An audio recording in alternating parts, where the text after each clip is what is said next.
This was pretty shocking and stunning to a lot of people because they've seen him and fellow New York billionaire, former Republican Michael Bloomberg, together in the past.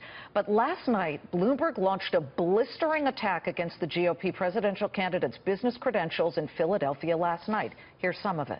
I built a business, and I didn't start it with $1 million check from my father. Donald Trump has left behind a well-documented record of bankruptcies and thousands of lawsuits and angry stockholders and contractors who feel cheated and disillusioned customers who feel they've been ripped off.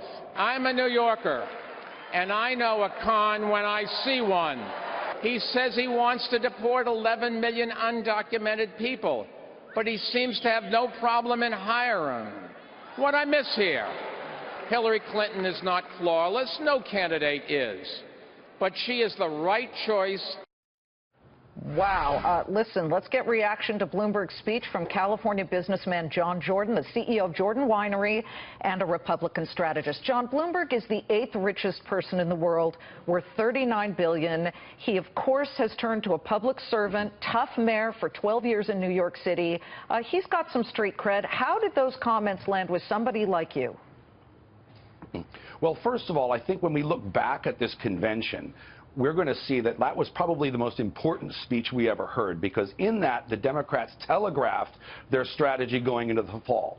And that is basically to frame Hillary Clinton as the responsible choice. The Democrats know they can't raise her negative numbers. They know they can't make her likable. There's only so much they can do. And that is to make her be perceived as the responsible choice, delegitimize Trump, and make him be perceived, and those who support him, as being irresponsible.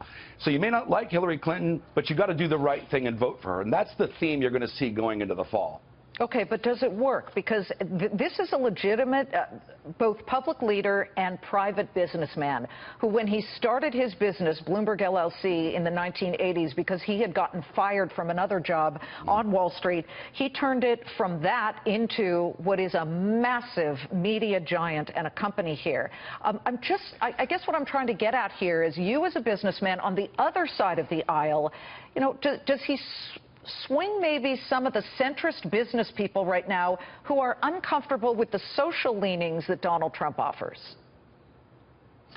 I don't know. There may be a little bit of New York bias in that. I don't think that business owners, you know, throughout the country are too aware of what goes on in New York and Mayor Bloomberg. The only thing that he's really known for, he may say he was a Republican, but he's a big government guy. I mean, this is the guy that tried to regulate the size of sodas, and that's what he's really known for. Yeah, you know, he did. And for those of you who don't know, he wanted a tax on the soda tax, and some people said that that felt like very much a nanny state situation.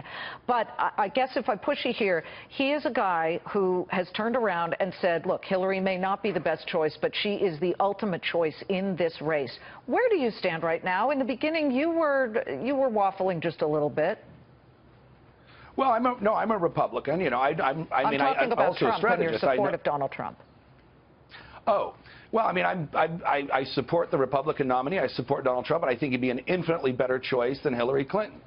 Why? Number one reason why. Number one reason.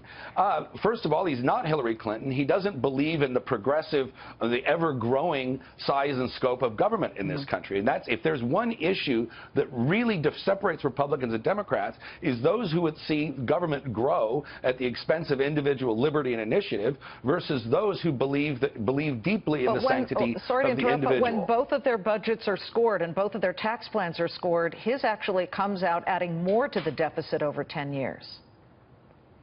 Well, that's because the Democrats, because with those scores, they won't use dynamic scoring. They're using static scoring on that. And that's also been a huge issue with the CBO versus the administration. Listen, John, it was great to have you, watching you on Fox Business last week from the Republican convention, and we so appreciate you coming in and weighing in on this, too. Thank you so much.